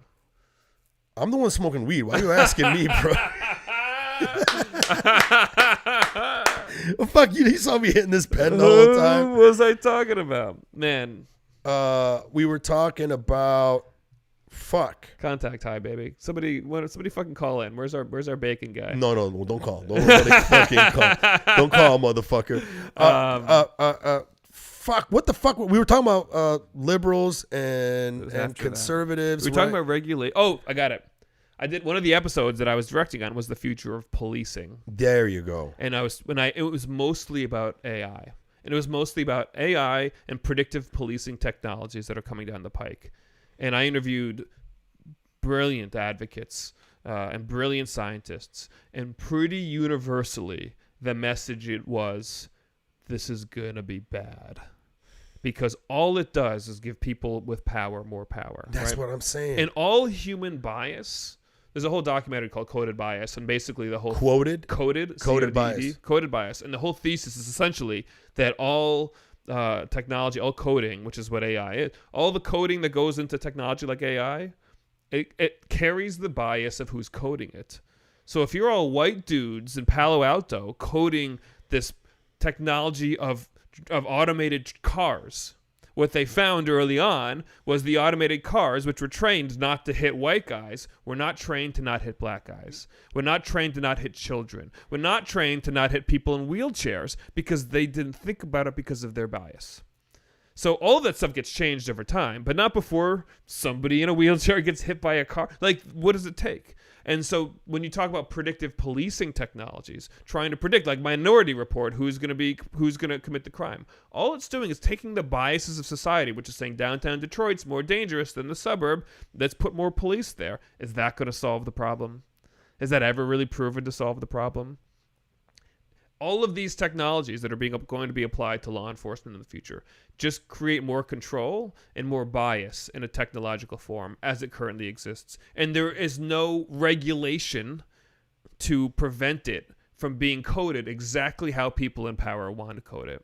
And that's where the problems lie, is that the bias of the coder, the bias of the programmer, can redefine how this technology is used like that. Sure. Instantly. I think one of the simplest forms of that technology is how those automatic syncs. Yeah. Yeah. Right? Yeah. For so long, even now, it's like if you're white, it could bounce the light enough. It's true. Dude, I've never thought about those things. But if you're black or if you're dark, wow, we're like invisible to it. Right. I look like fucking Obi-Wan Kenobi trying to fucking like convince it that I'm not Obi-Wan Kenobi and shit. That's why you can't get a gun. They were like, can't get water, no fucking gun. David Lucas was the one that pointed it out to me, man. Because Wow. I remember because the sink at the Comedy Store for the longest time in the men's bathroom was one of those. Shut up. Right now it's got the button Got that it. you press, Okay. right? Yeah. But before it was that, and I remember I hated it, dude, because I'd be that guy with the fucking sometimes me fucking, and then white guys go. I'm like, how you do that? I couldn't understand. Yeah. And David Lucas was the one who was just like, it's because that shit racist. That's so and I'm like, funny. what do you mean? He's like, bro, he goes, the only way you're thinking to get that thing is you got to show it the whitest part of your palm. Wow. Which is mean you got to really give it your whitest part of your palm. And sure enough, wow. I was like, motherfucker, Wow. bro. And then after that, I remember seeing things online about that bias. There were videos and like scientists talking about how there is bias in coding and everything that you said, man, which is fascinating because you're right. Because if that stuff gets coded by the government, the bias is not for the people. It's for the government. And so, like, if they can use this technology, traffic cameras, you go 4 miles over the speed limit, they can decide ticket. No cop has to pull you over. You know, they have that technology already. They already have it here. Right. But they can be way worse, right? They can control the speed that everybody they could do so much with it, and without regulation of how this technology is used. This is why it's always like a ping pong ball, right? It's always a tennis match of how much do you regulate, how much do you not? Because when you don't regulate, people with absolute power will have. That's what I'm saying, bro. Right? But you got to. It's why you have to regulate shit too. It's not about so we can fucking raise the rent or not on people, but it's so that you control that shit. I'm sure in Switzerland it's way harder to exploit technologies because they're so regulated as a society. That's the advantage. You can only move on 2 days a year. That means there's no shiesty shit going on with your landlord trying to kick you out and trying to make you move out early or like this shit is so regulated that you're safe. You're protected in a system. Could you imagine, man, just that one day out of the 2 days a year, all you're seeing is nightmare. sofas and fucking people throwing shit at each other. They must go all out on that day, bro. Dude, what does that day look like? How many fucking people do they import to fucking move all your furniture? That's what I'm saying. All those Mexicans that have to show up that day. I wanted to say Mexicans, but you're browner than me, so I didn't. You know what I mean? It's just like that one day is all these Mexicans are here. I know. They're selling tacos on the streets. They're doing the danger dogs. Yeah. Only for one day, bro. It's After like that, a the Mexicans carnival. are gone, bro. Yeah. They set up so many fucking food booths that you can't get the fucking moving truck through. like it turns into Mexico, bro. Yeah. That is fucking hilarious. Amazing. All right, but we should probably put this to a close, man. We All went right. fucking almost 2 hours, buddy. Wow. Yeah, we had Good talking to you, dude. Right now we got 5 listeners that are live. Usually live is anywhere from like 5 to 10. Nice. Sometimes less, sometimes more. But the people listen to it more than they listen to it live. But bro, that was fascinating talks, bro. Super cool. Fascinating talks, man. I love the fact that I'm like getting so high, but your eyes are redder than mine. What's going on here, bro? I'm just allergic to your cat. Is it really hitting you? I don't know. I am actually a little itchy. I'm starting to feel it. Yeah, Oh, no. That's okay. I got cleared in the car. I'm sorry, buddy. Nice, cute. It's cool. All right. It's a she. I don't see gender, so. You fucking piece of shit. Canceled, bro. All right, tell everybody how they can find you, man. Yeah, I'm on Instagram at Justin_Herman. I'm on TikTok at Justin Herman Comedy. Justin Herman Comedy is my website.com. That's the best way to find me. Smart. And any shows coming up? Yeah, I'm going to be headlining in Seattle March 23rd, 24th. I don't remember the name of the Club venue. Comedy? No. Laughs? No. Oh. It's probably some fucking gas station bathroom or something. It's never... Rendezvous? No. Okay. Let me know, man, because I kind of want to know. Because I yeah. just did Seattle in January. It's great. Nice. Right on. Yeah. Anywhere else? I'll be in Oregon for 2 nights after that. So 23rd to 26th, I'm doing a little Pacific Northeast tournament in my hour for 4 nights. Sweet. So it should be fun. And everything else will be on social. You can find me there. Awesome. So Justin Herman, follow him. He's a fucking great guy. Fucking just a wealth of fucking information, man. You're like fascinating. We talk about one thing and all of a sudden you're like, shh, I'm liberal, bitch. No. All right, guys, MikeFromDetroit.com. That's where you can find everything. I'm going on tour. I'll be in Baltimore March 2nd to the 4th at the Port Comedy Club. Then that following Sunday, I'll be in Washington, D.C. at Room 808. Vancouver in Canada, I'll be opening for Tricks at the House of Comedy in Vancouver. And more dates coming up. Detroit House of Comedy headlining in June. Join my mailing list. Go on MikeFromDetroit.com. As soon as you get there, you'll see a pop-up that comes up. Join my list. I'll only send out a message if I'm doing shows near your area. Would love to see you guys live. It's always a freaking party. And until next time, motherfuckers, peace out. Public Yemeni #1.